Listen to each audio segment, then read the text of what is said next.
మీ ప్రార్థన మాటలు చూడకపోయినా మీ కన్నీరు చూస్తాడు. ప్రభు పరిష్కారం ఇస్తాడు. అది దేవుడు చేసే పని.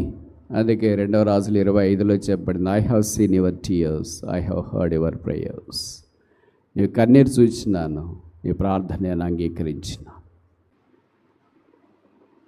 యేసు ప్రభువారు ఈ భూమి మీద ఉన్న దినాల్లో శిష్యులైన వారికి, తన చుట్టూన్న వారికి ఈ సంగతులు పరిచయం చేశాడు.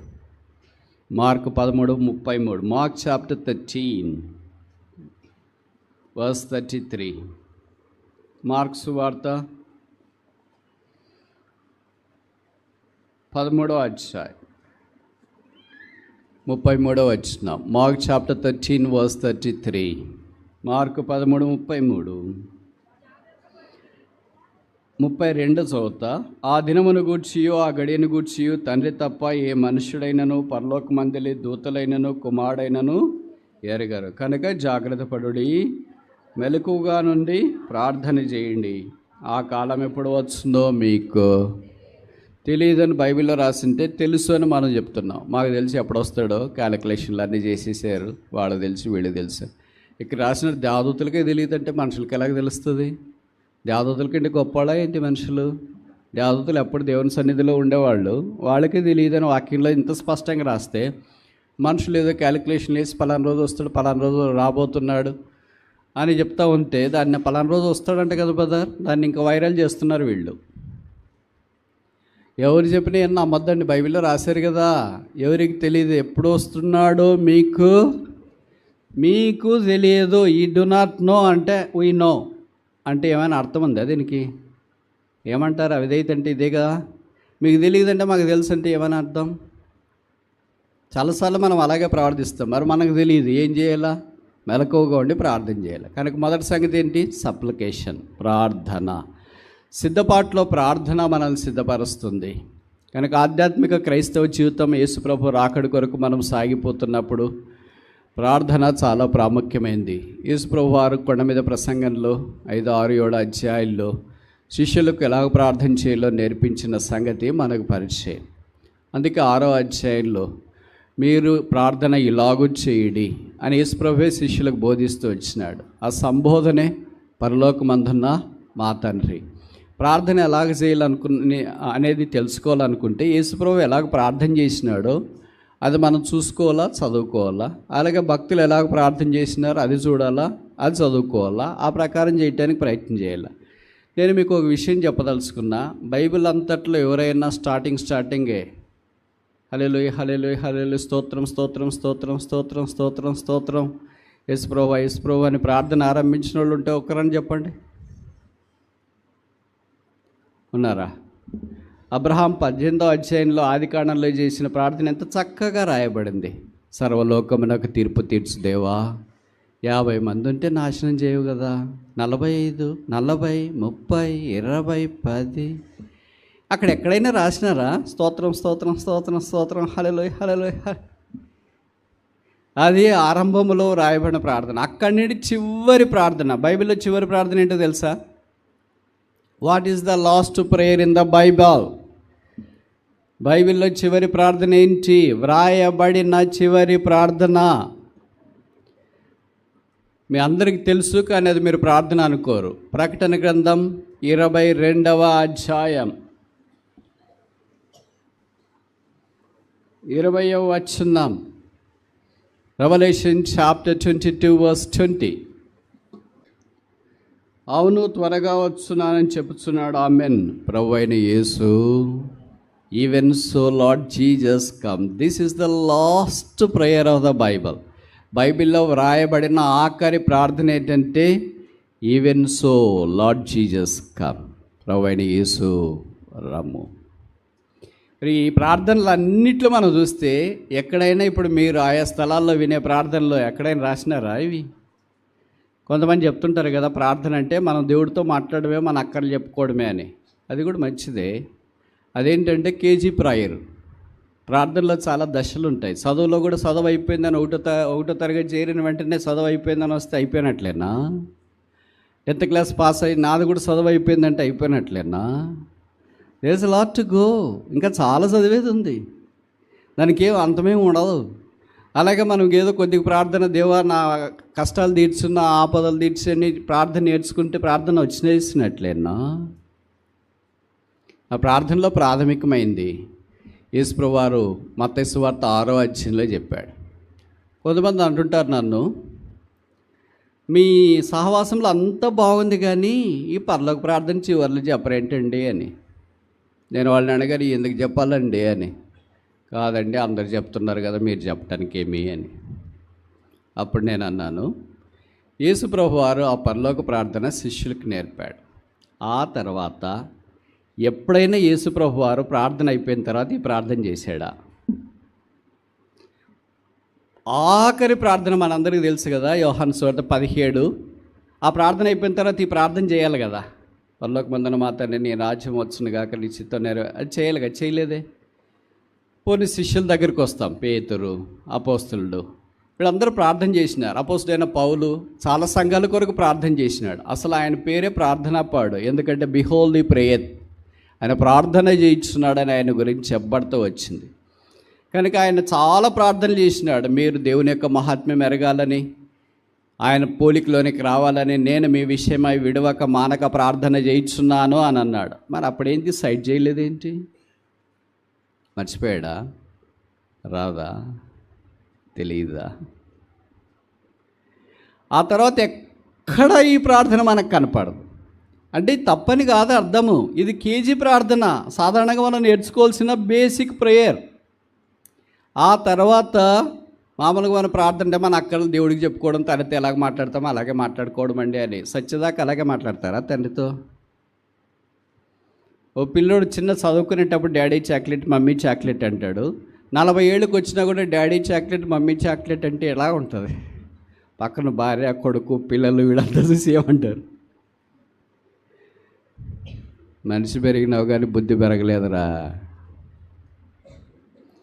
అలాగే రోజులు గడిచిపోతున్నాయి, ప్రార్థన జీవితం పెరగట్లేదు. తర్వాత పీజీ ప్రార్థన ఏమో చెప్పనా? చెప్పమంటారా వద్దా? చెప్పండి, మేమేం చేయములే. యేసుప్రభు వారు గెత్సేమనే తోటలో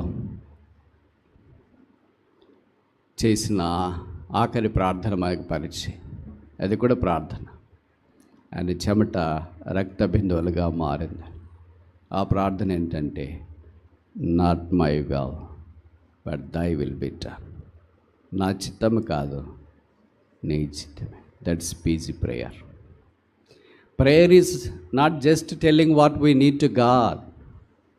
Prayer is seeking the will of God to be accomplished in our lives.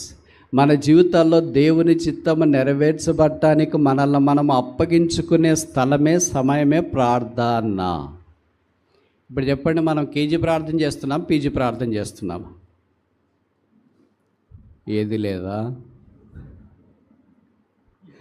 నా దగ్గర ఒక స్టేట్మెంట్ ఉంది. ఆ స్టేట్మెంట్ మొదటిది ఏంటంటే, నో ప్రేయర్ నో పవర్. రెండవది ఏంటంటే, లెస్ ప్రేయర్ లెస్ పవర్. మూడవది ఏంటంటే, మోర్ ప్రేయర్ మోర్ పవర్. ఈ 3 స్టేట్మెంట్లో 1, 2, 3లో మనం ఏ స్టేట్మెంట్లోకి వస్తాం? 1, 2, 3? మీరు చెప్తారా నేను చెప్పాలా? 4వది కదా, పైవేదియు కాదు. ఎప్పుడో ఒకసారి ప్రార్థన చేస్తాం మనకు నచ్చినప్పుడు, మిగతాటప్పుడంతా మౌనంగా ఉంటాం. ఆపద కాలంలో మొరపెడతాం, ఆపద లేనప్పుడంతా భవిష్యత్తు మౌనంగా ఉంటాం. మేము యేసుప్రభు వారు ప్రార్థన చేయాల్సిన అవసరం ఏముంది? ప్రార్థన ఎందుకు చేస్తాము అని అంటే, మనందరం ఏమనుకుంటామంటే, ఏం మనుషులం కదండి, అక్కర్లు ఉన్నాయి కదా, ఫ్యామిలీ ఉంది కదా, ఇవన్నీ తీరాలంటే మరి ప్రార్థన చేయాలి కదా. యేసుప్రభుకి ఏం ఫ్యామిలీ లేదు కదా, ఎందుకు చేశాడు? దానియేలుకి ఏం కుటుంబం లేదు కదా, ఎందుకు ప్రార్థన చేసినాడు? వాళ్ళు చేసే ప్రార్థనలు అస్సలు మనకి వాళ్ళకి ఎక్కడ పోలిక, దగ్గర కూడా రాము. వాళ్ళు చేసిన ప్రార్థనలో దైవ చిత్తాన్ని నెరవేర్చడానికి వారి జీవితాల్లో చేస్తూ వచ్చిన మన ప్రార్థనలు కూడా దైవ చిత్తానికి సమీపంగా ఉండాలని ప్రభు కోరుతున్నారు. Not my will but thy will be done. ఇప్పుడు నన్ను అలాగ అడిగిన వారికి, మీ సహవాసంలో అంత బాగుందండి, పరలోక ప్రార్థన చెప్పట్లేదు అని అన్నారు. నేను అన్నాను, సరే పరలోక ప్రార్థన చెప్పట్లేదు, ఈ ప్రార్థన చెప్పొచ్చు కదా. మీరు కూడా చెప్పొచ్చు కదా, not my will thy will be done. నా చిత్తము కాదు మీ చిత్తమే సిద్ధించును గాక. ఇది అంటామా? అంత తేలిక కాదుగా, అంత సామాన్యం కాదుగా. యేసు ప్రభు వారు మనకు నేర్పించే పీజీ ప్రార్థన ఇది. ఇప్పుడు మనం కేజీ ప్రార్థనలో ఉన్నామా, పీజీ ప్రార్థనలో ఉన్నామా? చెప్పండి. మేధావులు మౌనంగా ఉండడు, సమాజానికి చేటు. మీరు మెలకువగా ఉండి ప్రార్థన చేయండి, సప్లికేషన్. రెండవది చూస్తామా? మత్తయి సువార్త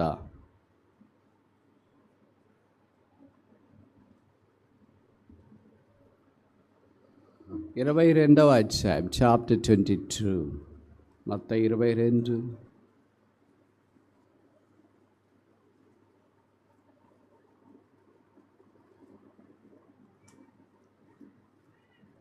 (29) 22వ అధ్యాయము 29వ వచనం.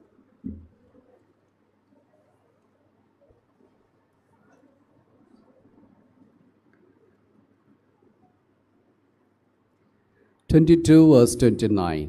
22:29. అందుకు యేసు, లేఖనములను కానీ దేవుని శక్తిని కానీ ఎరుగక మీరు పొరబడుచున్నారు. రెండవది ఏంటంటే స్క్రిప్చర్స్, లేఖనం ఎరుగుట, వాక్యము తెలుసుకొనుట. వాక్యం అంతా కంటత వచ్చినా వాక్య ప్రకారం మనం జీవించడానికి ప్రయత్నం చేయకపోతే అదేమంత ఉపయోగం ఉండదు. సౌలుకు కూడా వాక్యం తెలుసు, ఎక్కడుందంటే తలలో ఉంది. దావీదుకు కూడా వాక్యం తెలుసు, ఎక్కడుందంటే తలలో ఉంది, హృదయంలో కూడా ఉంది. తలలో ఉన్నది హృదయంలోకి రావడానికి ఎంత టైం తీసుకుంటుంది? తలకి హృదయానికి ఎంత డిస్టెన్స్? జానర్ డిస్టెన్స్కి ఎంత వాక్యం ఎలాగుంటుందంటే బైబిల్లో రాయబడింది, నీ వాక్యం వేగముగా పరిగెత్తు, దై వర్డ్ స్విఫ్టెత్ ఫోర్త్ స్పీడియల్లీ. నీ వాక్యం వేగంగా పరిగెత్తుంది. ఆయన వాక్యం బలమైంది, లైట్ ఇయర్స్ కంటే వేగంగా వచ్చేది, అన్నిటికంటే వేగంగా ఆయన వాక్యం పరిగెత్తుంది. మరి తలలో ఉన్న వాక్యం హృదయం దగ్గరికి వస్తేనే కదా అప్లికేషన్ లేకపోతే వ్యర్థమే కదా.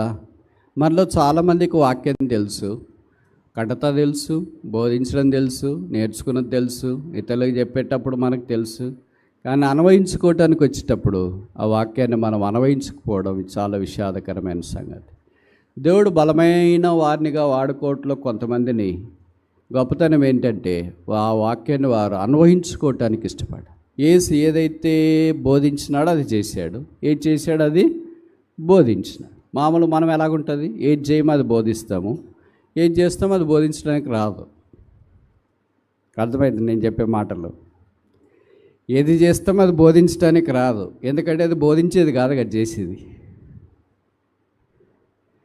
యేసు ప్రభువు అలా కాదు. Whatever he did he taught, whatever he taught he did. ఏది చేశాడో అది బోధించినాడు, ఏది బోధించినాడు అది చేసినాడు. అలాగే దైవ వాక్యం యొక్క వెలుగు, ప్రత్యక్షత మనలో కూడా రావాలని దేవుని యొక్క ఉద్దేశం. అలాగే భక్సింగ్ గారు కూడా తక్కువ మెసేజ్ చెప్పినాడు, కానీ ఎక్కువ అప్లికేషన్ ఉండేది. మనం మెసేజ్లు ఎక్కువ చెప్తా ఉంటాం, అప్లికేషన్ ఆల్మోస్ట్ నాన్. ఆయన కలిగిన వాక్య వెలుగుని గురించి ఆయన ఒకసారి ఇంగ్లాండ్ దేశానికి వెళ్ళింటే, ఇంగ్లాండ్ దేశంలో పేరు ప్రఖ్యాతులు కలిగిన భక్సింగ్ గారి దినాల్లోనే ఒక బైబిల్ పండితుడు ఉండేవాడు. ఆయన పేరు మార్టిన్ లాయిడ్ జోన్స్.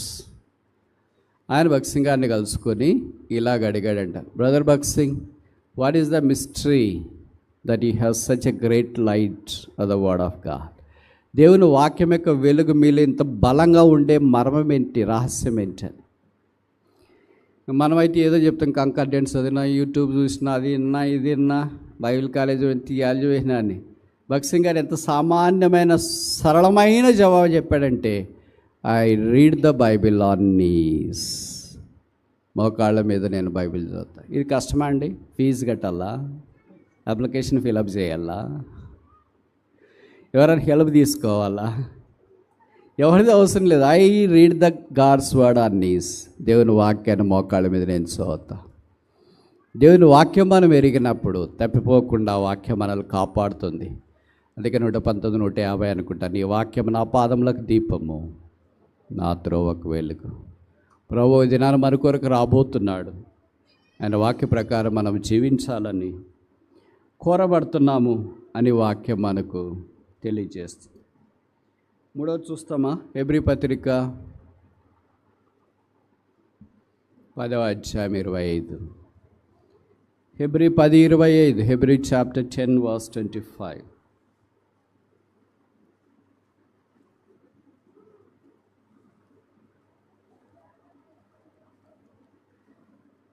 హెబ్రీ 10:25.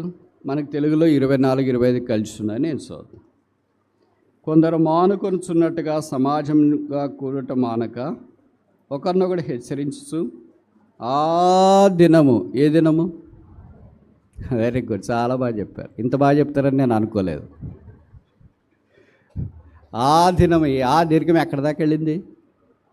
అక్కడ దాకా వెళ్ళింది. Very good. ప్రభు వచ్చే దినాన్ని ఇది జ్ఞాపం చేస్తుంది. ఆ దినము సమీపించుట మీరు చూచిన కొలది మరి ఎక్కువగా అలాగూ చేయడి. శాంక్చురీ, పరిశుద్ధ స్థలం, యేసు ప్రభు యొక్క సంఘముగా మనము యేసు రక్తం ద్వారా కడగబడి చేర్చబడ్డాం. తూర్పు నుండి, పడమర నుండి, ఉత్తరం నుండి, దక్షిణం నుండి ఆయన సమకూర్చున్నాడు. ఇప్పుడు సంఘములో ఉన్నప్పుడు కొందరు సమాజముగా కూడట మానినట్లుగా, అంటే కొందరు మానేశారు. ఇక్కడ కూర్చున్న వాళ్ళు కూడా వాళ్ళు మానేయటానికి 1,00,000 కారణాలు ఉన్నాయి. కారణాలన్నీ కరెక్టే ఉండొచ్చు, కానీ మానేయడం మాత్రం కరెక్ట్ కాదు. మీరు మానేయటానికి చెప్పే కారణాలు సేవకుడు బాగలేడు, ఎల్డర్స్ బాగలేరు, బోధ బాగలేదు, వాళ్ళు ఎవరికి ఆత్మీయత లేదు, ఇవన్నీ కారణాలు అన్నీ కరెక్టే ఉండొచ్చు.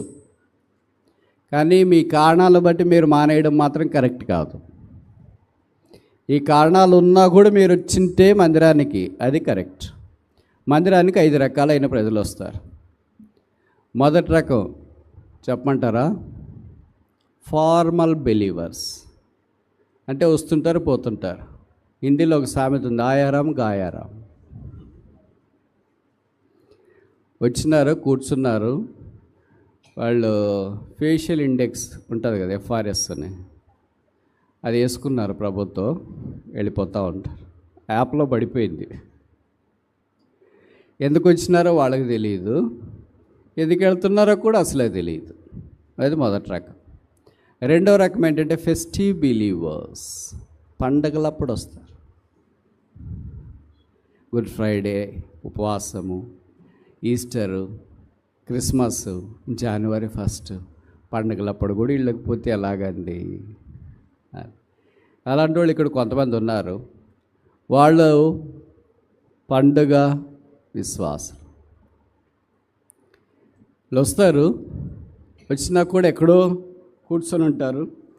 వాళ్ళు ఏదో తలొస్తుంటారు, ఏదో ఆలోచిస్తుంటారు. వాళ్ళ దారిన వాళ్ళు వచ్చి వాళ్ళ దారిన వాళ్ళు వెళుతుంటారు. ఇది రెండవ రకం. మూడవ రకం ఏంటంటే ఫంక్షనల్ బిలీవర్స్. వాళ్ళకి ఏదైనా పని అప్పగిస్తే, పని అంటే మన భాషలో, వాళ్ళ భాషలో పవర్, అధికారం.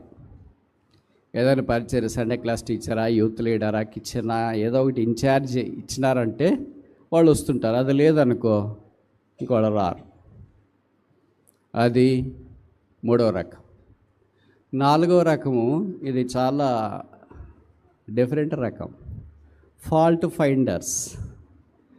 వీళ్ళు ఎందుకు వస్తారంటే శాస్త్రుల పరిచయాల మాదిరి ఏం తప్పు వాక్యం చెప్తాడు, ఏం తప్పు రెఫరెన్స్లు చెప్పినాడు, ఎంత తప్పు పాటలు పాడినారు, ఎవరు ఏమేమి నగలు వేసుకుని వచ్చినారు, ఎవరు ఎలాంటి డ్రెస్ వేసుకుని వచ్చినారు, ఎవరితో ఎలాగ తప్పులు పట్టాలి, ఆ ఎల్డర్ ఎట్లా, వాళ్ళ పిల్లలు ఎట్లా, ఈ సేవకుడు ఎట్లా, వాళ్ళ పిల్లలు ఎట్లా, ఎవరు ఎలాగున్నారు.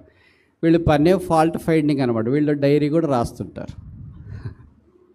వాక్యం కాదు, ఫాల్స్. బ్రదర్ మీరు పలానా రోజు ఇలాగన్నారు, పలానా రోజు ఇలాగ పాట పాడారు, అది తప్పు, 2 సార్లు పాడాలా, ఒకేసారి మీరు పాడారు, ఒకసారి పాడాలా, 2 సార్లు మీరు పాడినారు. రెఫరెన్స్ కూడా తప్పులు చెప్పినాం. మేమంతా మానవులమే కదా, తప్పులు చెప్తూ ఉంటాం, తప్పు జరుగుతూ ఉంటుంది. But it's not a blunder, it's a human error. To err is human. అంటే మా తప్పులు సమర్థించుకుంటున్నామని కాదు. ఒకవేళ రిఫరెన్స్ చెప్పేది లూకా మత్తయి చెప్పొచ్చు, మత్తయి లూకా చెప్పొచ్చు, మోషే అహరోన్ అని చెప్పొచ్చు, అహరోన్ మోషే అని చెప్పొచ్చు. These are all human errors. కొన్నిసార్లు వయసును బట్టి ఆ ఒక్క 5 సెకండ్లు 10 సెకండ్ల మైండ్ పనిచేయదు, బ్లాక్ అవుతుంది. ఆ బ్లాక్ అయినప్పుడు కొన్నిసార్లు పొరపాట్లు దొరుకుతూ ఉంటాయి. ఇవన్నీ హ్యూమన్ ఎర్రర్స్. తప్పు వాక్యం ప్రకటిస్తే అది వేరే. యేసు ప్రభు లేకుండా మీరు పరలోకానికి వెళ్తారంటే అది వేరే. బైబిల్ చదవాల్సిన పని లేదంటే అది వేరే. ఇవాళ ఆల్ హ్యూమన్ ఎర్రర్స్. అంటే వాక్యం చెప్పేటప్పుడు రెఫరెన్స్లు తప్ప చెప్పడము, లేకపోతే పాడబడేటప్పుడు సాగదీయడము, లేకపోతే కట్ చేయడం, these are all simple things. ఇవి పరలోక రాజ్యానికి వెళ్ళకుండా ఆపవు, ఇవన్నీ మార్చుకోవచ్చు. పరలోక రాజ్యానికి వెళ్ళేది యేసు ప్రభు యొక్క శిలువ రక్తము ద్వారా కడగబడి శుద్ధీకరించబడటం మాత్రము ద్వారానే. మిగతా ఏది పరలోక రాజ్యానికి దగ్గరికి కూడా మనల్ని తీసుకురాలేదు. వీళ్ళు ఫాల్ట్ ఫైండర్స్, వాళ్ళు ఎప్పుడు ఇలాగే చేస్తూ ఉంటారు. వాళ్ళ పేర్లు ఏమంటే పరిసయ్యులు. వాళ్ళ పరిసయ్యులు ఏంటంటే వాళ్ళు పోరు, వేరే వాళ్ళని కూడా పోనీరు. ఎక్కడికి? వెరీ గుడ్, అంత కరెక్ట్గా ఎట్లా చెప్తున్నారు మీరు? ఎక్స్పీరియన్సా? పరలోక రాజ్యానికి వాళ్ళు పోరు, పోయేవాళ్ళని పోనీరు. మందిరానికి వాళ్ళు వెళ్ళరు, వెళ్ళేవాళ్ళని కూడా వెళ్ళనీరు. ఎవరైనా మందిరికి వెళ్దాం రండి బ్రదర్, మీటింగ్స్ కదా అంటే అక్కడ ఎవరు మంచోళ్ళు ఉన్నారు బ్రదర్?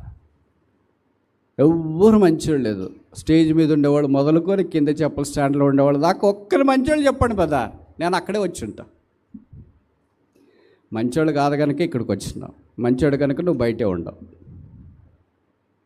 నువ్వు మమ్మల్ని కూడా మార్చవచ్చు కదరా, లోపలికి రావట్లేదు ఎందుకని? మేము మారుతామని భయమా, నువ్వు మారుతామని భయమా? ఈ రెండిట్లో ఏదో ఒకటి ఉండాలి కదా. మేము నీ వల్ల అవుతామని భయమని ఉండాలా, లేకపోతే నువ్వు మా వల్ల అవుతావనే భయమన్నా ఉండాలి. బయట నిలబడి మాట్లాడడం కదా, లోపలికి వచ్చి మాట్లాడాలి. బయట చాలా మాట్లాడతాం, ఒక కుటుంబానికి వెళ్ళబడి చాలా మాట్లాడవచ్చు. కుటుంబంలో ఉండే మాట్లాడడం వేరే. ఇంట్లో ఉన్న నాన్న, అమ్మ, ఈ పిల్లలు, అన్న, అక్క, తమ్ముడు, చెల్లెలు, వాళ్ళకి ఏదైనా బలహీనతలు ఉన్నాయనుకోండి, బయట నిలబడి మాట్లాడు. మా నాన్న తాగేసి వస్తాడండి, మా అమ్మ డబ్బులు ఎక్కువ ఖర్చు పెట్టేస్తుందండి అని బయట నిలబడి మాట్లాడరు. వాళ్ళ కుటుంబంలో సార్ట్ చేసుకుంటారు వాళ్ళ ప్రాబ్లమ్స్. That's called family. మనది ఆధ్యాత్మికమైన కుటుంబం అయిన తర్వాత మనం కూడా అంతరంగంగా ఏదన్నా సమస్యలు ఉంటే సార్ట్ చేసుకోవాలి, కానీ బయట నిలబడి మాట్లాడితే ఏం లాభం ఉంది? అలాంటి వాళ్ళు చాలామంది ఉన్నారు. ప్రభు రాకడ వస్తుంది, ఇంకెంతకాలం బతుకుతామని చెప్పండి, ఇంకెంతకాలం నేను చాలా ఏళ్ళు బతుకుతాననే వాళ్ళు చెప్పండి. ఎవరైనా ఉన్నారు అలాగా? నేను ప్రతిరోజు చెప్తుంటాను కదా, ఈరోజు కూడా చెప్తా. మనలో సగం మంది మేము సగం జీవితం అయిపోయిన వాళ్ళు ఉన్నాం. 35 ఏళ్ళు అయిపోతే సగం అయిపోయినట్లే, 40 అయినా ఇంక సగం అయిపోయినట్లే. ఎందుకంటే బైబిల్లో రాశారు 70 ఏళ్ళ ఆయుష్, అధిక బలం ఉంటే 80 సంవత్సరాలు. మరి సగం అయిపోయిన వాళ్ళే కదా ఇక్కడ ఉండేది. ఎట్లా చెప్తారు బ్రదర్ మీరంటే, కంటికి అద్దాలు వచ్చినాయి కదా. 40 దాటితేనే అద్దాలు వచ్చేది. డాక్టర్ దగ్గరికి వెళ్ళిన వెంటనే, డాక్టర్ గారు నాకు కండ్లకు కనపడట్లేదంటే ఫస్ట్ అడిగే ప్రశ్న ఇది, ఏమని? మీ వయసు ఎంత? వయసు చెప్తానికి సిగ్గుపడితే అక్కడ దాకా పోవాల్సిన పని లేదు. నా వయసుతో పని ఏముందండి, అద్దాలు రాయొచ్చుగా మీరు. వాళ్ళు చెప్తారు 40 దాకా వస్తేనే మీకు కంటి చూపు ప్రాబ్లం వస్తుంది. ఇప్పుడు చాలా చిన్నపిల్లలకు కూడా వస్తుంది అనుకోండి, అది వేరే విషయం. 40 వచ్చినాయంటే సగం అయిపోయినట్లు. ఇంకా ఆ తర్వాత ఏముంది?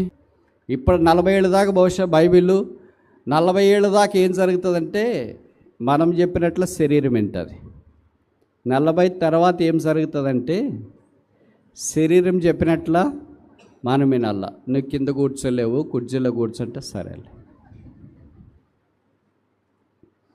నువ్వు ప్రార్థన ఫాస్టింగ్ ప్రేయర్కి పోలేవు, నిద్రపో అంటే సరేలే. నువ్వు సువార్తకు పోలేవు, ఇంట్లోనే ఉండి ప్రార్థన చేయి, కావాలంటే నిద్రపో అంటే సరేలే. శరీరం మనకు ఆర్డర్ ఇస్తుంది, ఆ ఆర్డర్కి మనం స్పందిస్తాం. నేను ఎందుకు పోలేను, నేను పోగలను కదా, ఎందుకు అలాగంటావు అంటే, అయ్యో పక్కన భార్య కొడుకు ఎవరో ఉంటారు కదా, షుగర్ వచ్చి ఎక్కువైపోయి పడిపోతే ఎవరు చేస్తారు? ఆ సువార్త మానేసి నీ చుట్టే తిరగాల్సి వస్తుంది. అదేదో పోకుండా ఇక్కడే ఉంటే ప్రార్థన చేస్తే మంచిది. శరీరం ఎంత డామినేట్ చేస్తుంది చూడండి. దైవ పనిలో మనం ముందుకు వెళ్లకుండా డామినేట్ చేస్తుంది. అందుకే కాలము దగ్గరకు వచ్చింది. వస్తున్నవాడు ఆలస్యం చేయకుండా వస్తాడు. దేవుని మందిరానికి రాకుండా మానివేయద్దు. చాలా సమస్యలు ఉండొచ్చు మానేయటానికి. మీరు చెప్పే సమస్యలన్నీ వాస్తవాలు అయి ఉండవచ్చు, కానీ మానేయడం మంచిది కాదు. బైబిల్ రాయబడింది, మేము మా దేవుని మందిరమును విడిచిపెట్టాం. కొందరు విడిచిపెట్టినారు అలాగా. బైబిల్లో రాశారు, మనం కూడా చూస్తూ ఉంటాం. గాలిపటాకం, సంక్రాంతి గాలిపటాకం వదులుతారు కదా, అది తీర పొరపాటున దారం కానీ గాలిపటాకం కానీ దేనైనా చెట్టుకో కొండకో ఏదైనా కుట్టుకునింది అనుకోండి, ఇంకా వదిలేని పిల్లోడన్న పోవాలో దాన్నైనా వదిలేయాలి. అలా కొంతమంది విశ్వాసులు ఉండిపోయారు. వాళ్ళు ఎక్కడికి వెళ్తారో తెలియదు, ఏం చేస్తారో తెలియదు. నీ బతకొకటే నష్టపోతే పర్వాలేదేమో, కానీ నీ కడపలో పుట్టిన పిల్లలకు కూడా నష్టపోయే ప్రమాదం ఉంది. అందుకే హెచ్చరిక. We're more interested not only in you but the generation that comes out of you. నీ విషయం మాత్రమే మాకు పట్టింపు కాదు, కానీ నీ గర్భంలో నుండే వచ్చేవారి కూర్చి కూడా పట్టింపు ఉంది. రాబోతరం వారు దేవుని కొరకు స్తంభాలుగా నిలబడాల. దేవుని మందిరం రావడంలో నెక్స్ట్ జనరేషన్గా వారు నిలబడాలా. నీ స్థానం అయిపోయిన తర్వాత వారు ఆ స్థానంలో లేకపోతే, నువ్వు కూర్చునే స్థలం ఖాళీగా ఉంటే, నువ్వు ప్రార్థన చేసే స్థలం ఖాళీగా ఉంటే, నువ్వు ఆరాధన చేసే స్థలం ఖాళీగా ఉంటే ఏమయ్యారు నీ పిల్లలు? వేరాడదే. నీ ఒక్కడివే ఉన్నావు, నీ వచ్చి కూర్చొని ప్రార్థన చేసినావు, ఆరాధన చేసినావు, పరిచయలో పాలు పొందినావు. ఆ బ్రదర్ ఇక్కడ కూర్చునేవాడు, ఆ అక్క ఇక్కడ కూర్చునేవాడని ఇతరుల విశ్వాసులకు కూడా తెలుసు. బట్ నువ్వు పెద్ద వ్యక్తి అయిపోయావు, రాలేకపోతున్నావు. ఇప్పుడు మరి నీ పిల్లలు ఏమయ్యారు? వేరాడదే. వాళ్ళు పాశ్చాత్య దేశాల్లో ఉంటే అది వేరే విషయము. ఇక్కడే ఉండి కూడా మందిరానికి రాకపోతే మీ బిడ్డలకు మీరు ఆ ఆస్తులు, డబ్బులు, ఇవన్నీ బంగారం ఇవన్నీ ఇవ్వడం గొప్ప సంగతి ఏం కాదు. లోకం కూడా అదే చేస్తుంది.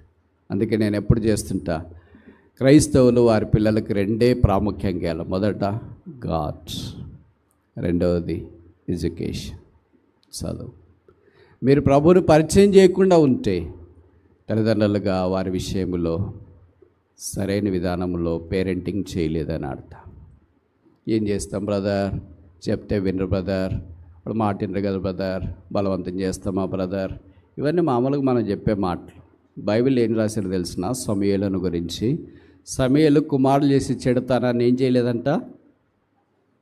ఏం చేయలేదు? అడ్డుకోలేదు. చెప్పలేదు కాదు, ఇది చేయొద్దురా తప్పు అని, అది చెప్పేసాడు. ప్రభు ఏం చేస్తున్నాడంటే అడ్డుకోవాలంట. ఇది అయ్యే పనేనా? సినిమాకి పోతుంటాడు ఈ బీటెక్ చదివాడు, మన ఇంట్లో పోవద్దురా అని అడ్డుకోవడం వీలైద్దా? మనందరిని తన్నిపోతాడు వాడు. అడ్డుకోవడం అంటే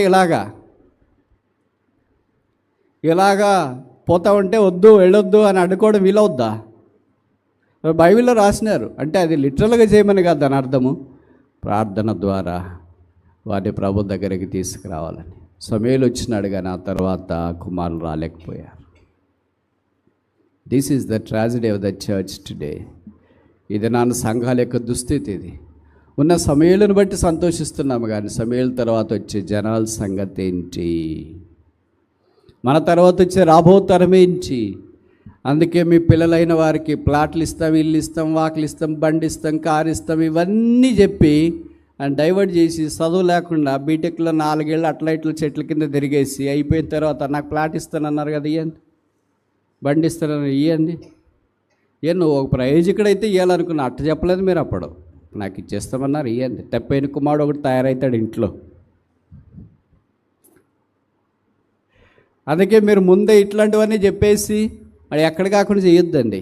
మొదట ప్రభుని గురించి పరిచయం చేయండి, యేసుని గురించి చెప్పండి, యెషయాను గురించి చెప్పండి. ఆయన పిల్లలు ఆకాశంలో సూచక్రియలుగా కనిపించేవాళ్ళుగా, నక్షత్రాల వలె ప్రకాశించేవారుగా ఉన్నారు. మీ పిల్లలు యేసుని ఎరిగి బాప్తిసం తీసుకొని పరిచయంలో పాలు పొందుతుంటే తల్లిదండ్రులు ఆ దృశ్యం చూసేదానికంటే ఇంకెక్కువైన దృశ్యం ఏమి చూడగలరు? చదువుకునే పిల్లలు ఉంటే, బహుశా మీకు సామర్థ్యము, ప్రభు నడిపింపు ఉంటే పాశ్చాత్య దేశాల్లో మంచి విద్య చదివించడానికి ప్రయత్నం చేయండి. Give the best education. మనమేమంటాం, బ్రదర్ మేము కూడా ఇక్కడే చదువుకున్నాం, మా వాడు కూడా ఇక్కడే చదువుకున్నాం. మనం చదివేటప్పుడు స్టాండర్డ్ వేరే, టూ మచ్ స్టాండర్డ్. అది గవర్నమెంట్ స్కూల్స్కి పోటీ ఎవరు ఎన్నడూ ఎప్పుడూ రాలేదు. మేము చదివే దినాల్లో మాకు ప్రతి టీచర్ స్పెషల్. ఇంగ్లీష్ టీచర్ వచ్చినా చెమటలు పడతాయి, తెలుగు ఆయన వచ్చినా, హిందీ ఆయన వచ్చినా కూడా అంతే. Every teacher was specialised. పోనీ డిగ్రీకి వచ్చిన తర్వాత అలాగే పీజీకి వచ్చిన తర్వాత ఎక్కడికి వచ్చినా ఆ టీచర్స్, ఆ ఫ్లో, ఆ ప్రజెంటేషన్, అది నేను 1వ తరగతి నుండి PhD దాకా గవర్నమెంట్ దాంట్లోనే చదివా. మరి దేవుడు ఆశీర్వదించినాడు. అలాగని మీరు కూడా అక్కడే చదివించదు అన్నీ నేను చెప్పట్లేదు. మీరు ప్రార్థన చేయండి, ప్రభు ఎలాగ నడిపిస్తే అలాగా. కాకపోతే ఏం చేస్తున్నారంటే ఈ దినాల్లో విశ్వాసులు వాడు పిల్లలకు ముందే చెప్తారు, రే నువ్వేం ఒత్తిడి తీసుకోవద్దు నాన్న, మనకి గవర్నమెంట్ సీట్ రాకపోయినా పర్వాలేదు, ₹1,00,00,000 తెచ్చి మీ నాయన ప్లాట్ అమ్మేసి డొనేషన్ కట్టి మంచి సీట్ తెప్పిస్తాం. చాలామంది బిలీవర్స్ ఇక్కడ ఉన్నారు. ఆ కోటి ప్రభుకి పరిచయకు వాడుకోవచ్చు, అక్కడ వాడరు. అక్కడ మాత్రం ₹5 బిల్లు ఎక్కడుంది? ఎక్కడ పెట్టావు మాయ పర్సు? ఏమంటే ఆదివారం ఆ ₹10 నోటు ఎక్కడ? మందిరానికి వచ్చేటప్పుడు ₹10 నోటు, ₹20 నోటు, ఇవి మీకు తెలుసో తెలియదు. మీరు కానకేసిపోయిన తర్వాత ఆదివారం రాత్రి కానీ సోమవారం కానీ కౌంటింగ్ చేసే వాళ్ళకి చెమట్లు పడతాయి తెలుసా. ఇంతింత వేసారని కాదు, అన్నీ ₹10 నోట్లో మొదటి పెట్టి వేసింటారు. ₹20 నోట్లో మొదటి పెట్టి వేసింటారు. ఆ కౌంట్ చేసేవాళ్ళు 500 నోటే మనకు అనిపిస్తుంది. ఏమంటే ఒకటో రెండో 200 నోటు, అది కూడా ఒక 10 అయింది. ₹100 నోటు అదే ఇది, అన్నీ చిల్లర. ఏం రాదు, అక్కడ కడుతున్నారా? వాళ్ళకి 2 ఉంటాయి కట్టేవి, డబ్బులు వసూలు చేసేవి. నేను కరెక్ట్గా సూటిగా చెప్తున్నాను, హాస్పిటల్, కాలేజ్, ఈ రెండిట్లో మీ సంపాదన పోస్తారా? ఇక్కడ పెట్టిలో పోస్తారా? ఎక్కడ పడతారు? నేను ఈ మాట అంటే మీరు అంటారు, బ్రదర్ ఎవరు నమ్మకస్తులు ఉన్నారు బ్రదర్ పెట్టిలో వేయటానికి? బక్సింగ్ గారి దినాల్లో కాదు కదా బ్రదర్. బక్సింగ్ గారి దినాల్లో కోట్లు ఖర్చు పెట్టి ప్రైవేట్ కాలేజీలకు చదివించారా? లక్షలు ఖర్చు పెట్టి హాస్పిటల్కి పోయారా? అంటే పోయిన వాళ్ళంతా అలాగని నేను అనట్లేదు, మళ్ళీ తప్పగా మీరు అర్థం చేసుకోవద్దండి. దాని అంతటికీ పోస్తున్నారు. ప్రభు దగ్గరికి వచ్చేటప్పటికే చిల్లర ఎత్తుతారు. వ్యాలెట్ ఎక్కడమ్మాయి కనపడట్లేదేంటి? అక్కడ వేసేటప్పుడు మాత్రం బ్యాంకులో కట్టలు ఎవరికి తెలియకుండా గన్నె బ్యాగులు వేసుకొని ఫీజు కట్టేసి వచ్చిన తర్వాత ₹1,00,00,000. ఏం బ్రదర్ మా వారిని అక్కడ చేర్పించినాం బ్రదర్. ఎంత కట్టారు బ్రదర్? తెలియదు మాలాంటి అమాయకులకు ఏదో ₹1,00,000 కట్టాడేమో ఫోన్లే అనుకుంటా. ఎందుకంటే మా చదువుకు అంతా కూడా అంతే కాలేదు. ఇప్పుడు వాళ్ళకి ₹1,00,000 అంటే ₹1,00,000 స్కూలు అసలు కేజీకే తీసుకెళ్ళడానికి లేదు. కోట్లు మనీ ఫ్లో ఉంది, కానీ ఎక్కడికి వెళ్తుంది? Hospital, college, management. దేవుని మందిరాలు ఏమయ్యాయి చెప్పట్లేదేంటి? ఖాళీగా అయిపోయాయి. ఈ మాటలు చెప్తే వాక్యం చెప్పుకుని డబ్బుల గురించి చెప్పాడు ఏంటంటే, ఎవరు చెప్తారండి? ఎవరో ఒకటి చెప్పాలి కదా, అక్కడ చెప్పాలి కదా. ఈ మన పొరపాట్లు మనకు తెలియాలి కదా. మనం మెడికల్ బిల్ ఇంత కట్టుకుంటాం. కొంతమంది చెప్తుంటారు, బ్రదర్ మేము ఇంట్లో భార్య భర్త 2 పిల్లలు ఉన్నాయి, ఎవరో ఒకరు హాస్పిటల్కి పోవాల్సి వస్తుంది బ్రదర్. ఎందుకు? ఎప్పుడన్నా ఆలోచించినారా? హాస్పిటల్కి పోయి వేల పోవద్దని చెప్పట్లేదు. డాక్టర్లు కూడా ఉన్నారు, వాళ్ళు రావాలని పిలుస్తుంటారు మిమ్మల్ని. పోవద్దండి, రామక్క అని చెప్పండి. అర్థమవుతుందే నేను చెప్పే మాటలు? కానీ మీరు చాలా సంతోషపడతారు. ఏమన్నా బ్రదర్ మా ఊర్లో సూపర్ స్పెషాలిటీ ఎయిమ్స్ కూడా వచ్చింది. అది మనకు కాదు, మాకు కాదు ప్రభు. మేము వచ్చే మార్గాలు 2: ఇల్లు, ఆఫీస్, మందిరం, అంతే. That's not our place. దానికి ఎందుకు డబ్బులు ఖర్చు పెట్టుకోవాలా? దానికి ఎందుకు లక్షలు వేయాలా? మేము నీ ప్రజలము. బైబిల్లో రాయబడిన స్వస్థపరిచే హోవారు నేనే. అలాగని మీకు ఏదైనా బాగాలేకపోతే హాస్పిటల్ మానేయమని నేను చెప్పట్లేదు. మళ్ళీ వేరుగా అర్థం చేసుకోవద్దండి. వెళ్ళండి, ఖర్చు పెట్టుకోండి, బాగా బయటికి రండి, ప్రార్థన చేస్తాము, కృతజ్ఞతాస్తుతి కూడికి ఏర్పాటు చేసి నన్ను విలువడ్డి వస్తా.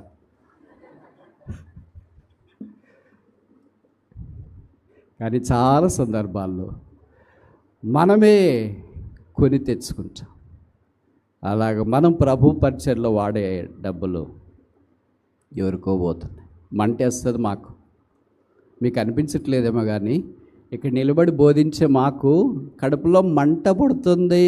మీరు వచ్చి చెప్తుంటే ₹1,00,00,000 అక్కడ కట్టు పెట్టాం బ్రదర్, ఇక్కడ 50 లక్షలు పెట్టాం, అక్కడ 10 లక్షలు పెట్టాం, ఇక్కడ సీటు కొడుకు, ఇక్కడ కొడుకు సీట్, అన్నీ బాగానే ఉన్నాయి. మరి వాట్ అబౌట్ ద ప్రభు? మీరు ప్రార్థన చేసి మీ పిల్లోడు బాగా కష్టపడితే ఐఐటీలో, ఎన్ఐటీలో ఫ్రీ సీట్ వచ్చిందనుకోండి, ఏడొస్తుంది బ్రదర్? పోటీ ఎక్కువైపోయింది. మీరు దీపం బుడ్డి పెట్టుకొని కాళ్ళకి చెప్పలు లేకుండా చినిగిపోయిన బట్టలు వేసుకున్నప్పుడు చదివి లెక్చరర్లు అయ్యారు, డాక్టర్లు అయ్యారు, టీచర్లు అయ్యారు, గొప్ప వ్యక్తులు అయ్యారే. ఇప్పుడు కరెంటు, ఫ్యాన్లు, ఏసీలు అన్నీ ఉన్నాయి. మరి ఇప్పుడు చదవటానికి ఏం బద్ధకం మీ పిల్లలకి? చదవరు బ్రదర్. ఎందుకు బ్రదర్? భయం లేదు, దైవ భయం లేదు, దేవుని చిత్తానుసారంగా ముందుకు వెళ్ళేది లేదు. బైబిల్లో చదివిన వాళ్ళని దేవుడు ఎంత గొప్పగా ఆశీర్వదించినాడు. మోషే ఎంత చదివాడు? Expert in all the Egyptian wisdom. ఐగుప్తు యొక్క జ్ఞానం అంతట్లో 30 కాదు పాస్ అయింది. ఎక్స్పర్ట్. టెక్స్ట్ బుక్లు రాసి అంత స్టేజ్కి వెళ్ళాడు. మనమేమనుకుంటామంటే టెక్స్ట్ బుక్లు చదివేటప్పుడు పరీక్ష ఎవడు రాసినాడు రా నాయన, ఇంత కష్టం ఈ ఈక్వేషన్, ఈ ఫిగర్ ఇంత కష్టం, ఈ టేబుల్ ఇంత కష్టం. పక్కన వాడికి ఏం పని లేదురా. దేవుడు మన దానియేలు గురించి చెప్పబడింది. దానియేలు బబులోన్లు వారికంటే ఇంకా 10 times వైజ్. దేవుని పిల్ల అలాగండి, తలగా ఉండాలి. ప్రభువా, నా డబ్బులు, నా సమయము నాకు సంబంధించింది, లోకానికి వద్దు. అది చెందితే నీకే చెందాల, లేకపోతే నేను నా కుటుంబానికైనా వాడుకో. పేదలు అక్కరగలిగిన వారికైనా వెళ్ళాలి, స్వార్థ పరిసరికైనా వెళ్ళాలి. ఎవరో దారెంబడి పోయి వాళ్ళు దోచుకోవడం ఏంటండి? ఎప్పుడు అనిపించట్లేదా? మందిరికి వచ్చేవాళ్ళు ఇన్ని రకాలు కనిపిస్తున్నారు. ఇప్పుడు ఎంతమందిని చూసినా 4. ఈ 4 రకాల వాళ్ళే మందిరికి వచ్చేటట్లయితే ఇది నాన్న మనకు ప్రోత్సాహం పురికొల్పు ఉండేది కాదు. 5వ రకం కూడా ఉంది. ఫెయిత్ఫుల్ పీపుల్, నమ్మకమైన వారు. వారికి పరిచయం ఇచ్చినా ఇకపోయినా వస్తారు, వాళ్ళని తిట్టినా ఇబ్బంది పెట్టినా వస్తారు, వారిని పట్టించుకున్నా పట్టించుకోకపోయినా వస్తారు, వాళ్ళని దర్శించినా దర్శించకపోయినా వస్తారు, వారి విషయం మనం అంతా కేర్ తీయకపోయినా వాళ్ళు వస్తారు. అలాంటి వాళ్ళు చాలా తక్కువ శేషం. ప్రభు అలాంటి వారి ద్వారా స్తంభాలుగా సంఘాలు నిలబెట్టి వాడుకుంటున్నారు. వాళ్ళే శేషం. ముందుకెళ్ళక మునుపు ఈ 5 రకాల్లో మనం ఏ రకం? మొదటి రకమా, 2వ రకమా, 3వ రకమా, 4వ రకమా, 5వ రకమా? పైవేవియు కాదా? ఏ రకం? కొందరు మానుకుంటున్నట్లు సమాజముగా కూడుక మానక ఆ దినము సమీపించుకొలది మరి ఎక్కువగా సహవాసంలోనికి రావాలని మనం కోరబడుతున్నాం. సహవాసంలో పోరాటాలు ఉన్నాయి. మీరు అనొచ్చు, బ్రదర్ చాలా కష్టం బ్రదర్ ఉండడం అని. కష్టమే మరి. ఆఫీస్లో కష్టం లేదు నాకు అనేవాళ్ళు చేయొద్దండి. ఉన్నారు కదా ఇక్కడ ఎస్ఓలు, ఏఎస్ఓలు, డాక్టర్లు, ఇంజనీర్లు, టీచర్లు. మాకు ఏమీ కష్టం లేదనే వాళ్ళు చేయొద్దండి. ఆఫీస్కి పోవాలంటే ఇప్పటి నుండే భయం వేస్తుంది, రేపు ఆఫీస్కి ఎట్టు పోవాలబ్బా, స్కూల్కి ఎలాగెళ్ళాలని భయం వేస్తుంది. పిల్లలకి మండే ఫీవర్ ఉండేది ఇంతకుముందు, ఇప్పుడు వాళ్ళకి పోయింది మనకు వచ్చింది.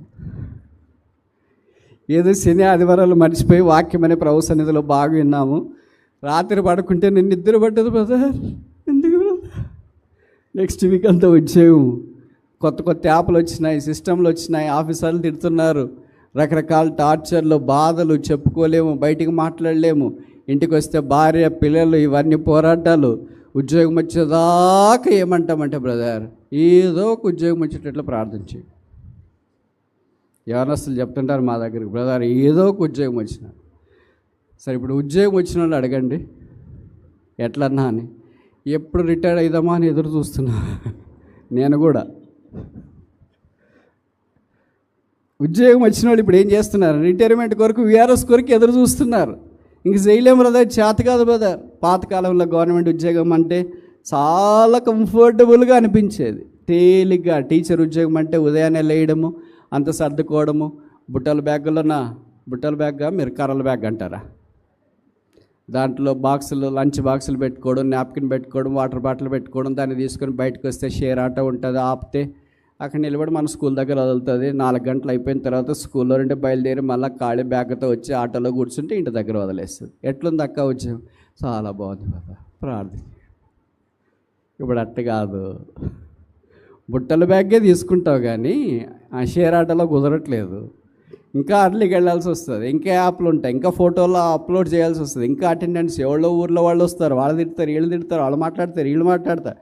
చదువులేని వాళ్ళంతా వచ్చి మీ మీద దౌర్జన్యం చేస్తున్నాయి. ఇలాంటివన్నీ జరిగేటప్పుడు అనిపిస్తుంది, ఇంత చదువు ఇట్లా వచ్చిందని ఏంటి? ఇదేనా? వీటన్నిటిలో ప్రభుకు స్తోత్రాలు. There are faithful people. నమ్మకమైన వారు దేవుని మందిరానికి వస్తున్నారు, వాళ్ళు ఉంటున్నారు, ప్రభుతో నిలబడుతున్నారు. ఇప్పుడు మనము ఈ మొదటి 4 రకాలైన ప్రజలతో కాకుండా 5వ రకం ఫెయిత్ఫుల్ పీపుల్. నమ్మకంగా ప్రభు పరిస్థితులు ఏమైనా, కొన్నిసార్లు మనకు బాధలు ఉంటాయి, ఇంట్లోనే ఉంటాం, రాలేం. ఏం బ్రదర్ మందిరానికి ఏం ముఖం పెట్టుకొని పోవాలండి? బైబిల్లో అలాంటి వాళ్ళు కొంతమంది ఉన్నారు. వాళ్ళ బాధ ఉన్నప్పుడు మనం ఇంటి దగ్గర కూర్చొని ఏడుస్తాం, అది మానవ నైస్యము. ఆ ఏడుపు ఏదో ఇక్కడికి వచ్చి ఏడిస్తే బాగుంటుంది కదా. ఇక్కడ కన్నీరు గారిస్తే విలువ ఉంటుంది, అక్కడ విలువ లేదని కదా. అక్కడ కూడా ప్రభు చూస్తాడు ఎక్కడైనా, కానీ ఆయన ఇంట్లో చూసేది వేరు కదా. అందుకే నువ్వు కన్నీరు విడుచుట సూచితని, నీ ప్రార్థన నేను అంగీకరించు. మీరు ప్రార్థన చేయటానికి కూడా శక్తి లేదనుకోండి, పర్వాలేదు, వచ్చేయండి. ఎవరో ప్రార్థన చేస్తుంటే మీకు భారం వస్తే ఏడ్చేయండి. ప్రభు మీ ప్రార్థన మాటలు చూడకపోయినా మీ కన్నీరు చూస్తాడు, ప్రభు పరిష్కారం ఇస్తాడు. అది దేవుడు చేసే పని. అందుకే 2వ రాజులు 25లో చెప్పబడింది, I have seen your tears, I have heard your prayers. నీవు కన్నీరు చూసినాను, నీ ప్రార్థన నేను అంగీకరించిన, నీకు సహాయం చేయటం కొరకే నేను వచ్చిన. బహుశా మనం ఇంట్లో కన్నీరు గారేసి తిరుగు పొరుగు, లేదా మన ఇంట్లో వాళ్ళు అన్నది ఎప్పుడు ఏడుస్తాయి అమ్మాయి మాదిరి, లేదా భర్త ఏడుస్తూ ఉంటే భార్య బాధపడుతుంటుంది, మీరు ఏడిస్తే మా సంగతి ఏంటండి అని. ఇద్దరు ఏడిస్తే పిల్లలు ఏడుస్తారేమో, పిల్లలు ఏడిస్తే తల్లిదండ్రులు ఏడుస్తారేమో, అంతా ఇల్లంతా ఏడుపైపోయింది, ఇంకేం చేస్తాము అని అనుకుంటాము. నిరీక్షణ కలిగిన మనమే ఇలాంటి దుఃఖ సాగరం కూడా వెళ్తుంటే నిరీక్షణ లేని లోకం సంగతి ఏంటి? వారికి నిరీక్షణ లేదు దేవుడు సాయం చేస్తాడని, వారికి నిరీక్షణ లేదు ప్రార్థన ఆలకించబడుతుందని, వారికి నిరీక్షణ లేదు ఈ శ్రమలు క్షణకాలమని, వాళ్ళకి నిరీక్షణ లేదు ఈ శ్రమల్లో ప్రభు మనల్ని ఆదరిస్తాడని, వాళ్ళకి నిరీక్షణ లేదు ఈ శ్రమలు అయిపోయిన తర్వాత మనం మహిమలో ప్రవేశిస్తామని. మరి వాళ్ళ సంగతి ఏంటి? ఇంకా వాళ్ళే చాలాసార్లు ధైర్యంగా ఉంటారు, మనకే ధైర్యం చెప్తారు. లోకస్తులు ఆఫీస్ దగ్గరికి మనం వెళ్ళేవాడు, ఏం సార్ డల్లగా ఉన్నారు అని, మనం కవరేజ్ చేయడానికి 5G ట్రై చేస్తాం కదా, ఏం లేదండి అంత బాగుంది, లేదు సార్ రోజు ఉన్నట్లు లేరు, ఈరోజు చాలా డల్గా ఉన్నారు. వాళ్ళే దానికి సొల్యూషన్ కూడా చెప్తారు, సార్ జీవితంలో అన్నీ వస్తుంటాయి పోతుంటాయి, బాధపడొద్దండి సార్, వచ్చేది రాని, మనం దాన్ని ఏమో ఆపలేము సార్, అదే పోతుంది దాని టైం వచ్చినప్పుడు. వాళ్ళ పదం ఏమంటే టైం బాగలేదని. అందుకే తెలుగులో ఒక సామెత ఉంది కదా, నేను చెప్పాను కదా, కాలం కలిసి వచ్చినప్పుడు నడిచొచ్చే కొడుకు పుడతాడంట, కాలం కలిసి రానప్పుడు నడిచే కొడుకు కుంటోడవుతాడంట. పరిస్థితులన్నీ అనుకూలంగా ఉన్నప్పుడు భవిష్యత్తు అలాగే జరుగుతాయి. లోకస్తులు అలాగే మాట్లాడవచ్చు. ప్రభుకు స్తోత్రాలు. కాలములు సమయములు ఆధీనమందు వచ్చుకున్నాడు ఆయన. మన కన్నీరు చూస్తాడు, మన బాధ చూస్తాడు, మన వేదన చూస్తాడు, మన కృంగుదల, మన గాయాలన్నీ చూసి ఆయన మనకు సహాయం చేయడానికి వస్తాడు. ఇదిగో నేను వస్తున్నాను, నేను రాబోతున్నాను. ప్రభు వచ్చినప్పుడు మన బాధలన్నీ తొలగించబడతాయి. ఇప్పటిదాకా మనం ఎన్ని చూసాం? 3 విషయాలు. మొదటిది ఏంటి? సప్లికేషన్, ప్రార్థన. రెండవది ఏంటి? స్క్రిప్చర్స్, వాక్యము. మూడవది ఏంటి? శాంక్చురీ, పరిశుద్ధ స్థలం. ఇంతటితో మనం ముగించడానికి ప్రయత్నం చేస్తాం. ప్రభు దినాన్ని రాబోతున్నాడు. ఆయన రాకడ కొరకే ఎదురు చూసిన మనము ఆ ప్రభు యొక్క బూరధ్వని విన్నప్పుడు మనం అందరం మార్చబడతాం. ఈ దేహం అంతా విడిచిపెడతాం. చాలా ఆశ్చర్యం ఏంటంటే, సిస్టర్స్ కొన్ని డిస్కరేజింగ్ న్యూస్ చెప్తా, ఏమనుకోద్దండి. మీకు ఇష్టమైన రంగులన్నీ పోతాయి, బహుశా తెల్ల రంగే వస్తుందేమో. అయ్యో తెల్లదంటే నాకు ఇష్టం లేదు. మహిమా శరీరం మనం ధరించుకుంటాం. ఇంకా మీకు చాలా విషాదకరమైనది చెప్పనా, మీ బంగారం అంతా అలాగే పోతుంది. మీరు డైమండ్ రింగులు అవి పెట్టుకొని వచ్చినా కూడా అలాగే పోతాయి. ఇంట్లో ఉంటే బ్రదర్ అంటే, ఇంట్లో ఉంటే అంతే, బ్యాంకులో ఉంటే అంతే, మీ దగ్గర ఉంటే మాత్రం ఇలాగే పోతాయి. మీరు యాపిల్ వాచ్ కట్టుకొని యాపిల్ ఫోన్ పెట్టుకొని అది కూడా పోతుంది. కొరికిన యాపిల్ కదా. అద్దాలు పెట్టుకున్న అద్దాలు పోతాయి. ఇంకా తర్వాత ఏదేదైతే పైన కనిపించేవన్నీ ఉన్నాయో అవన్నీ ప్రభువు ఈ దీన శరీరాన్ని, రోగగ్రస్తమైన శరీరాన్ని, పాపానికి లోబడే శరీరాన్ని, క్షయమైన శరీరాన్ని, మట్టికి లోబడే శరీరాన్ని, చనిపోయిన తర్వాత మట్టిలో ఉంచే ఈ శరీరాన్ని మహిమగల శరీరముగా ఆయన మార్చనై ఉన్నాడు. దిస్ ఫ్రీ, ఉచిత. వాడు మార్చాలంటే ఎంత కష్టం, ఎంత ఇబ్బంది. అది మనం అనుకున్నట్టు మారుతుందో లేదో. మామూలుగా మీకే తెలుసు కదా, వెంట్రుకల జుట్టు నెరిసిన తర్వాత దీన్ని మార్చుకోవాలని ట్రై చేసుకొని నల్ల ఘాటానికి బదులు బ్రౌన్ అవుతుంది కొంతమందికి. తెల్లది పోయి నల్లది పోయి బ్రౌన్ అయిపోతే ఇంకా వాళ్ళకి ఇబ్బంది వేస్తుంది. అలాగే జుట్టు మార్చుకోవడమే ఇంత ఇబ్బందికరంగా ఉన్నప్పుడు ప్రభు మనిషిని అంతా మార్చేస్తాడు. దుఃఖము, నిట్టూర్పు, వేదన, కృంగదలు, అవమానం అన్నీ ఆయన తొలగిస్తాడు. ఇప్పుడు ఏంటంటే బైబిల్లో రాయబడింది 1 తెస్సలోనికైల 4వ అధ్యాయంలో, మనం మేఘముల మీద కొనిపోబడతా. ఇప్పుడు దాకా నీకు ఏం బండి లేదా పర్వాలేదు, కార్ లేదా పర్లేదు, బస్సు లేదా పర్లేదు, ఏం లేకపోయినా పర్లేదు. ఒకరోజు చెప్పేవాళ్ళని మనకు కూడా అంటుంటారు, బ్రదర్ మీరు ఏ కారు కొన్నారని. ఏముంది బ్రదర్, షేర్ ఆటో అని చెప్తుంటాం వాళ్ళకి. లేదా పల్లె వెలుగులో పోతాం, షేర్ ఆటోలో పోతాం, మహా అంటే ఆర్టీసీ ఎక్స్ప్రెస్లో పోతాం. ఒక దినాన్ని ఏంటంటే, బ్రదర్ మేఘాల మీద పోతే ఏమనుకో, మీ కారు గీరు అంతా ట్రాక్టర్కి పోద్ది, మేఘాల మీద ఫ్రీ, డీజిల్ ఖర్చు లేదు, పెట్రోల్ ఖర్చు లేదు, మేఘాలు మా దగ్గరికే వస్తాయి. ఇక్కడ ఇటు చేయి చెప్తారు, ఇది మా వాడు, ఇది మా పాప, ఇది మా, అట్లంతా కుదరదు. రక్షణ పొందినవాడు మా ఊర్లో ఒక ఆంటీ ఉండేవాళ్ళు, టీచర్. ఆమె ఇప్పుడు లేదు, ప్రభు దగ్గరికి వెళ్ళింది. చాలా సామాన్యంగా ఉండేవాళ్ళు. చాలా ప్రభు ఆమెకి ఇచ్చినాడు, కానీ ఆమె నగలు అవన్నీ వాడేది కాదు. ఎవడైనా ఆమెను వచ్చి మామూలుగా టెంప్ట్ చేస్తారు కదా మన వాళ్ళు, ఊరికే ఉండరు కదా, వాళ్ళ దాన్ని వాళ్ళు ఉండరు. ఏంటక్క మీరు ఇట్లుండి మీ పిల్లలు ఏదో ఒకటి బంగారం కొనుక్కోవాలి, సమాజంలో చూస్తున్నాం కదా అది ఇది. అయ్యో బ్రదర్, కాళ్ళ కిందేసి తొక్కతా మీ బంగారం పరలోక రాజ్యంలో. దాన్ని మెడల మీద, గొంతుల్లోన, చెవుల్లోన, కాళ్ళల్లోన, నడముకి, ఇదంతా ఎందుకండి? కాళ్ళ కింద ఉండేది కాళ్ళ కిందే ఉంటుంది. అది ఇక్కడ కాదు కదా అక్క, అక్కడంటే అక్కడిది ఇక్కడే చూస్తున్నాం. అందుకనే పాట ఉంది కదా, ఆహా బూర ఎప్పుడో ధ్వనించును, ఆహా నా ఆశ ఎప్పుడో తీరుతుందో, బంగారు వీధులలో తిరిగేదాన్ని నేను. ఆ బంగారు వీధులు ఇక్కడ సిమెంట్ రోడ్లో తిరగటానికే ఎట్లుంది మా రోడ్ క్యాపిటల్స్. పరలోక రాజ్యంలో అన్నీ బంగారు వీధులే. అక్కడ కాంట్రాక్టర్లు అది ఇది బిల్లు పేమెంట్లు అది ఏం ఇబ్బందులు ఉండవు. బంగారంతో తయారు చేసిన రోడ్లోకి వెళ్తారు. మీరు చూసిన తర్వాత అనుకుంటారు, అయ్యో కాళ్ళ కింద ఉంది బంగారం, కొద్దిగానే తీసుకొని చెవుల్లో పెట్టుకుంటారు. దేవదూతలు పక్కన వస్తుంటారు, ఏమక్క ఇక్కడ ఆగావు? ఏం లేదు, చూడబుద్ధి అయింది, బంగారు రోడ్లు అందుకే చూస్తాం, ఇక్కడ 24 క్యారెట్స్ గోల్డ్, ప్యూర్ గోల్డ్ కదా అని. మీకు తెలుసు కదా, ఆదికాండం 2వ అధ్యాయంలో ఒక నది 4 భాగాలు అయింది. హవిలా దేశము, ఆ దేశములో బంగారం ఉన్నది. ఆ బంగారం ఎలాంటిది? శ్రేష్టమైన. ఆ బంగారమే యేసుక్రీస్తు. దైవత్వం ఆయన, శ్రేష్టమైన వాడు. అన్నిటి నామముల కంటే శ్రేష్టమైన నామం, అన్నిటికంటే శ్రేష్టమైనది. ఆయనను పోలిన బంగారం ఏముంది? ఆయనను చూస్తాం, ఆయనతో పాటు ఉంటాం, ఆయన వలే ఉంటాం, ఆయనతోనే మనం సదాకాలం ఉంటాం. దుఃఖము, నిట్టూర్పు, వేదన అన్నీ వదినాన్ని తొలగిపోతాయి. ప్రభువైన యేసునందు విశ్వాసం ఉంచుము, నీవును నీ ఇంటి వారిని రక్షణ పొందుతారు. రక్షణ పొందిన మనము, ఆయన రాబోతున్నాడు కనుక ప్రార్థన, ఆయన రాబోతున్నాడు కనుక వాక్యము, ఆయన రాబోతున్నాడు కనుక సహవాసముగా కూడటం మానక ఆ దినము సమీపించుకోలేది మరెక్కువగా సమాజముగా కూడాలని జ్ఞాపకం చేయబడుతుంది.